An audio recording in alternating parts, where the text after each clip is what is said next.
Ya kalau kalau dalam proses hukum baru. Moderator cantik Berbahaya Kompas kenapa, TV, Pak Ubed? Cindy Sistiarani, Ya, belum waktunya terlihat saya menawan sampaikan. saat memandu dialog di Kompas Tidak Petang. dalam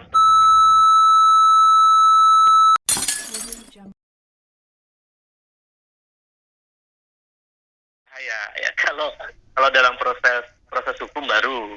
Berbahaya Kita- kenapa, Pak Ubed? Ya artinya belum waktunya saya sampaikan Oke. dan tidak tepat dalam sebuah forum majelis yang tidak tepat. Karena ini menyangkut orang kan, menyangkut seseorang. Kalau dokumen-dokumen itu dibebaskan kepada publik, ya itu Oke. nggak etis lah. Baik, saya ingin tanggapan dari Pak. Ya, sebetulnya sih harapan kita kekebalan hukum atau imunitas. Hmm. Karena dalam hal ini kita mendukung proses yang dilakukan Bung Ubed. Tapi kalau seandainya buktinya tidak bisa dikuatkan atau tidak memadai, ini bahaya sekali buat reputasi kawan saya ini dia sebagai akademisi. Karena kita mau apa yang disampaikan Ubed ini sebetulnya standar kebenarannya itu memenuhi kaidah gitu loh, kebenarannya. Ya, tadi Bung Ubed sudah sampaikan bukti-buktinya sudah disampaikan ke KPK. Biarkan itu menjadi domain atau materi hukum yang akan dilakukan KPK. Tapi menurut saya Bung Ubed harus berani juga menyampaikan ke publik bahwa apa yang disampaikan Bung Ubed atau laporan Bung Ubed terkait pencucian uang dan korupsi yang dilakukan Gibran dan Kaesang itu sampaikan saja ke publik. Jadi ada semacam pertanggungjawaban publik juga terhadap materi laporannya Bung Ubed. Dan ini kan sekarang laporan Bung Ubed ini kan sudah menjadi bola liar dan tidak ada pertanggungjawabannya sampai detik ini. Ketika beberapa narasi yang disampaikan Bung Ubed keterkaitan dengan materi laporannya. Jawabkan. Ya ini kan due process of law. Oke. Maka taat pada prosedur hukum.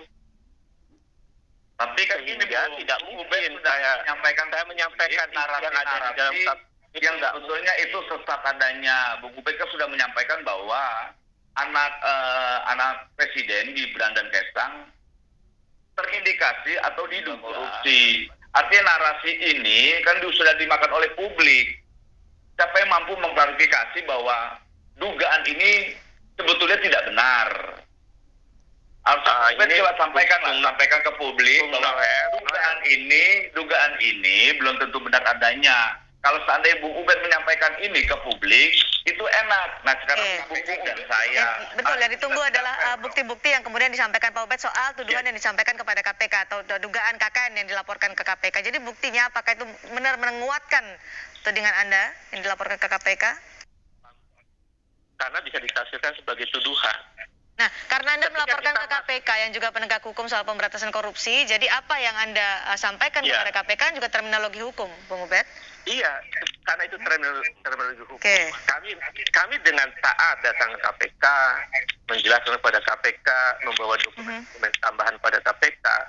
Nah, apakah yang kami lakukan itu bisa menjadi bukti? Itu otoritasnya KPK, bukan otoritas saya. Nah, kalau kemudian saya menyampaikan kepada publik, saya melanggar etik dalam proses of law, kan nggak bisa sembarangan. Karena termasuk Bung Noel ini menganggap bahasa dugaan saya itu dugaan bahasa awam. Padahal dugaan kalimat saya itu dugaan bahasa hukum. Ya, kalau dugaan dalam bahasa hukum, itu proses hukum yang nanti akan membuktikan. Jadi jangan samakan seperti Bung Noel menduga kawannya, yang nggak usah berpikir negatif. Yang namanya juga dugaan dalam hukum, itu nanti akan ada prosesnya. Apakah nanti benar atau salah, itu proses hukum. Baik, jangan berpikir negatif dulu. Kalau kata Bung Ubed, nanti masih akan diperiksa oleh KPK. Nah, Pak Noel. Gini, tapi kan narasi yang sudah disampaikan Bung Ubed